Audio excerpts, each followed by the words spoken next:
Suatu malam yang sunyi, terlihat seorang laki-laki yang seluruh tubuh dan wajahnya tertutup oleh kain hitam polos. Dia sedang mencoba berupaya masuk menembus benteng kerajaan Arvenia. Pemuda itu bukan orang sembarangan, dia adalah pasukan khusus dan terlatih yang dikirim seseorang dalam misinya mencuri kalung liontin raja.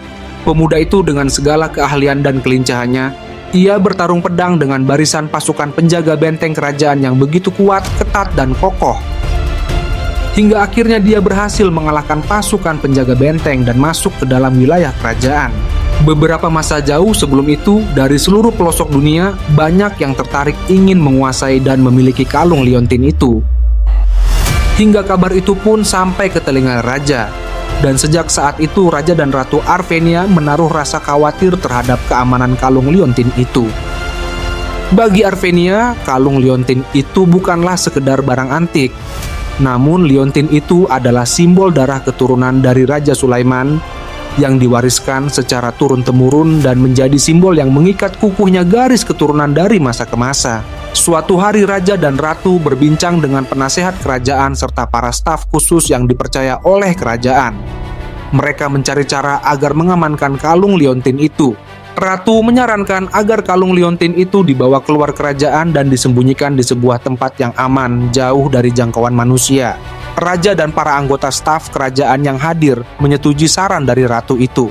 Maka dibuatlah pasukan elit khusus dan rahasia yang bertugas untuk membawa kalung liontin ke sebuah tempat yang sudah ditentukan. Tempat yang terpilih itu adalah bernama Danau Weda, yang letaknya berada di tengah-tengah sebuah hutan belantara yang akan dijaga oleh seekor burung dan ikan arwana. Alasan ratu memilih Danau Weda adalah karena mimpi sang ratu yang di dalam mimpi itu, ratu diberi petunjuk bahwa akan ada seorang pewaris yang akan menjemput liontin itu di sana, dan jika saat pewaris terpilih itu bertemu dan memakai kalung liontin itu, maka sinergi kekuatan kalung liontin akan bertambah 1000 kali lipat dari kekuatan sebelumnya, dan itu akan terus terjadi dari masa ke masa di garis keturunan Arvenia. Kembali ke aksi pemuda penyusup itu, ia berhasil lagi melumpuhkan pasukan kerajaan, lalu masuk ke dalam ruang rahasia. Di sana sudah ada Raja Gideon, yakni Raja kelima Arvenia.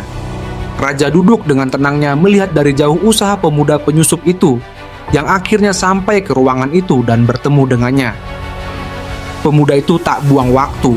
Dengan gesit kecepatan keahlian ninjanya, dia mendekati raja dan dengan samurainya dia arahkan mengancam ingin membunuh. Tetapi Raja Gideon meski dengan tangan kosong dengan tenangnya berhasil menghindar dan melawan pemuda itu. Tak lama masuklah pasukan khusus pelindung raja, membantu raja yang keahliannya di atas keahlian pemuda itu.